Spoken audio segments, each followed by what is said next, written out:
example, notice that the rows, right, this is all repeating pattern, and then this one's offset by a little bit, so it's kind of underneath, and then the said pattern continues repeating. One is slightly behind the other. They're not uniform rows and columns.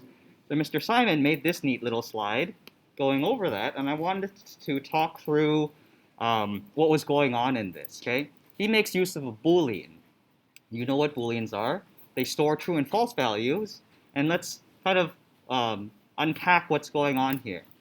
So you have your standard rows and columns, nested for loops, and then inside here is the interesting stuff. So if I am supposed to shift over the rows, I draw them in the x-coordinate 5 over.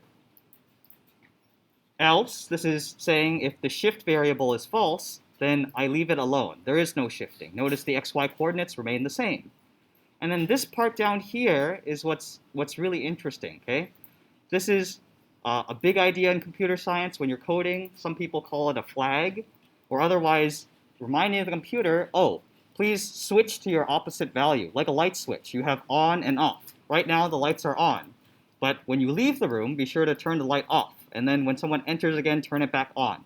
I hope that analogy helps in understanding this. So let's say so first, in the beginning, we start off like, I'm going to shift the rows over. So shift is true, so everything is moved over 5 pixels to the right. And when I get down here, it says, okay, since shift is true, I'm going to turn it false. That way, the next time I come around, shift is false, I go down here, everything is non-offset. And thus the pattern repeats, yeah? Once I've shifted, I need to prepare for the next time this code repeats and say, don't shift again, I want it every other row. We've seen this kind of with the modulus operator with odds and evens, shifting in between every other, that idea. But this Boolean, it's going to come up and be useful in more places than you think, okay? But that's what's happening in this code. This looks kind of funny, but is very common in computer science. You can do that even shorter if you do shift equals not shift. If you remember way back when we went over Booleans, it's like flipping a coin. You're either on or you're off. When you leave the room, turn it off. Once you've shifted, be sure to prepare for next time, turn the light back on. Something like that.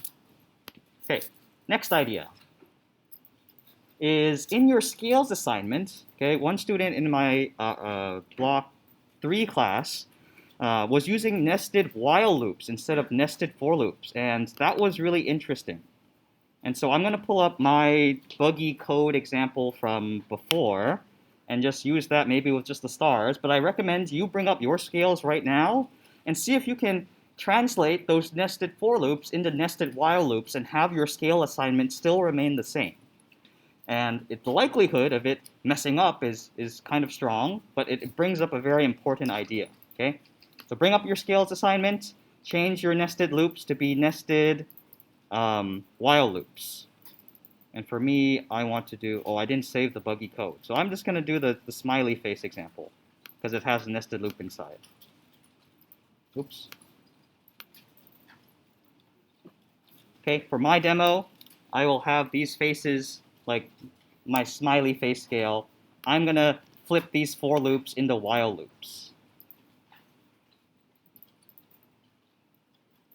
So maybe 2 minutes on the clock, just so my video doesn't get too long. Try to translate your for loops into nested while loops. You did a worksheet on it. I like that idea a lot. You should be fluent or fluid in the 2. And because of said bug, I want you to practice it.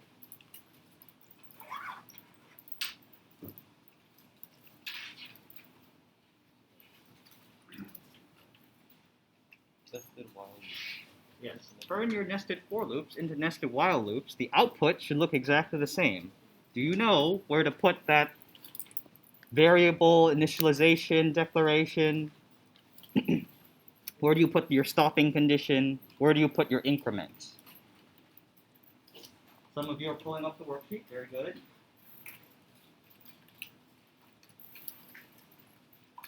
And then I'll talk you through how I would do so, and potential bugs you may have encountered.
All right, so for time consideration, you should have attempted something. It may have worked, it may not have worked, but I wanted to highlight some key ideas from where you declare, where you initialize. All three parts are staring you in the face, eh? The for loop, right? It just smooshed everything together. And I wanted to highlight the, like, where the lines of code are relative to one another, okay? So maybe we start with the, where did you start? You probably started with the outer loop, okay? So we're thinking, this initialization, I still need that. I'm going to move that out here, okay? For turns into the while keyword. My condition remains inside the parentheses, okay? I don't need the semicolon. And now I think about, okay, where do I move this guy, okay, my increment? If I remember and I stared at my worksheet, I can delete this stuff. You're like, okay, when this while loop, I start, I stop, and this, yep, this is my end while loop. So right before it, I should increment just a little bit, and I need a semicolon at the end. Then you repeat this process with the stuff on the inside. You're like, okay, maybe I move my variable, I declare it like out here, initialize it out here, I make that same translation with the while, my increment or my stopping condition, yep, that's great. I can delete this, and then I move this thing, okay? So where does that increment go? Between what and what lines? So this is line 9, this is line 10, here's line 11. Kind of see the pattern, yes?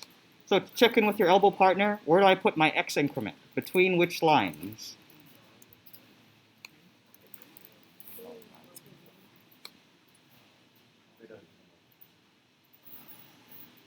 Where does my x increment go? Should it go here?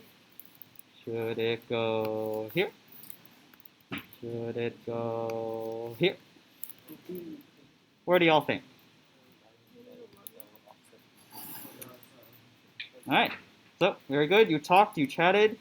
This is where it should go, between lines 10 and 11. Once you have checked your condition, once you've done your thing, then you go ahead and increment. So line 11 corresponds with the end of the x while loop. So far, so good? Fix my syntax errors, double check my semicolons. Okay, so this was the output from before, right? Rows and columns of smiley faces. This is my first attempt at translating for loops into while loops, nested for loops into nested while loops. Do you think I will see this same pattern, yes or no? Nod your head yes, nod your head no. Of course, if I ask the question, something's up, right? If I were to ask it. So let's see. Boom. What has happened? My eyes, my faces, what happens? Mr. Chan, something's not up. What has happened? So stare at this code. What is going on? How come I only see one row?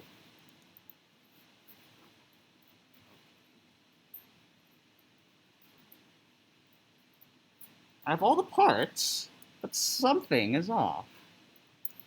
I can. Right, that was one student's suggestion. You still would see. Now it just kind of like smiles at you mockingly, right?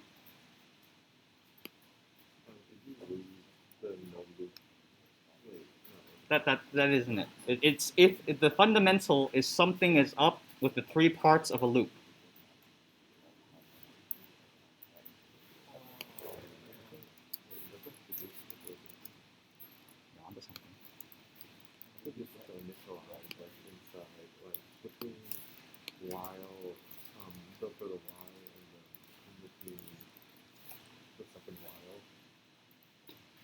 Right, so Matt has some ideas, but everyone else, have you thought about it a little bit? Yeah, you kind of have some suspicion, right? So, let us confirm. Damien, what do you think?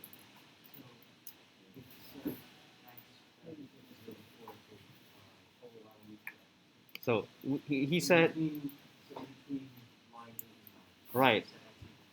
What? Yeah, x must be reset back to 0 upon.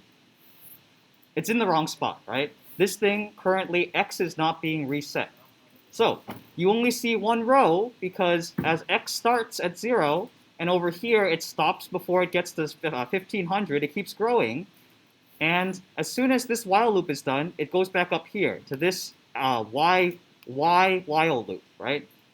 And at that point, x is stuck at like something like 1500, and it stays there and never gets reset back to 0, so you don't get any more rows, right? Instead, we are constantly repeating this same row over and over and over again on top of one another. So you see the difference here. The initialization and declaration of your x variable needs to move. What was once line 7, oops, how did I get that funny character? Okay, this line needs to be inside your while loop. So now my line number's a little messed up. Let me try to fix the formatting just a little bit. Okay. So right there, notice together, what I'm highlighting right now, this together makes the x while loop. Notice how that's different than the y while loop, the outer loop. Okay, subtle difference, but an important one.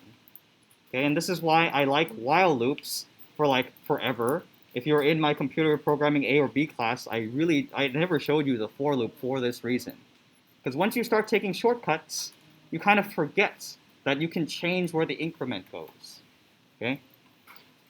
Subtle detail, sometimes we take it for granted. Right? So that's the difference. Be careful on where you put these things. And I could even mess around with the increment. I have a slight challenge problem that I'm probably not going to record that I'll leave up for you to think about. Okay? Questions or comments? None? All right. So last thing to do to get 1 point today is to sign up for Codingbat. This website is really good preparation for the FRQ section of your AP test. So please go here to codingbat.com. This website is made by some Stanford professor, Nick Parlanti. He teaches CS 101 down there in Palo Alto area. Okay, so please sign in, make an account, use your personal email, use your student email. Doesn't matter much to me. I will highlight the step that is most important. Okay, it's a free account. They don't track you, to my knowledge. And once you make an account, you have to share your progress with me. This is how I give you grades for Codingbat. And beginning next week, you'll have a weekly problem set in Codingbat to do. They're short, little, contained programs, kind of like what I've walked you through this week with like, oh, translate these for loops to nested while loops. Can you solve this bug? Can you do this thing? But it's all Java. There's no pictures. And it gives you immediate feedback on whether you're right or wrong. So that part's kind of nice. Okay. Once you have an account like I do here, let me zoom in. Okay. Oops, I forgot my password. Let me cycle all 10 of them that I have. Okay, so I'm signed in. How do you know you're signed in? In the upper right-hand corner, you see your email. Okay. This is how you ensure that any work that you do, your progress is saved to your account. Some people in the beginning didn't sign in and did all the problems, well, then your progress is all lost because you didn't sign in. What a shame. Okay? Notice up here in the upper right-hand corner, you have prefs, right? Short for preferences. And down here in the memo line, there's a very particular way I want you to enter in your memo. So if you go back to the classroom assignments, let me try to get both tabs to display on my tiny little window. Okay? So the steps are enter in your block, your last name, then your first name with a space and a comma, or with a space after each comma. That matters because it automatically sorts it by alphabetical order and it cares about those spaces. Once you have it wrong, you won't get your point for today. And I'll go ask you, go ahead and fix it. This is because I teach 3 sections of AP Java. By doing so, everything is nicely organized so it matches my gradebook, which makes grading it a lot easier. So please, teacher share, please enter my email address here. Okay, sfusd.edu, no s dot, that's for students. Okay, I'm a teacher. And do this now. So then I can go look in and confirm that you've entered in the correct memo. I realized at that point I have not cleared out last year's Codingbat data, so my TAs have some they have some work ahead of them. Good thing I have like 9 TAs. And if you need to be a TA for any teacher, always come back to Mr. Chen. I can always use more TAs. I will help you. Oh, Supervisor Lee, welcome. How timely for you to walk in. Of course, I didn't say that. No. We're gonna. I want to get like a dozen. It's an even dozen. Yes. So timely. This is my Supervisor Lee, everyone. Yes, Supervisor Lee. Yes, Wi-Fi. Hello. There is no key. There's a combo. I'll tell you that afterwards. Yes. All right. So you got the memo line, eh? So make sure that's it, and let's see how many people actually got it right. Let me go to reports. So this is what it looks like for me. Okay, there's lots of students from previous years. So sort by memo, and now you should see your name properly located over here. And just at a glance, let's see who did it wrong. Nope, everyone that's entered in so far has done it correctly. But here's the problem. I don't see 30-something names. So hop on it, do this now, get your free points. Because otherwise, we'll have to play an annoying game of, please fix this. This was so hard to do during distance learning.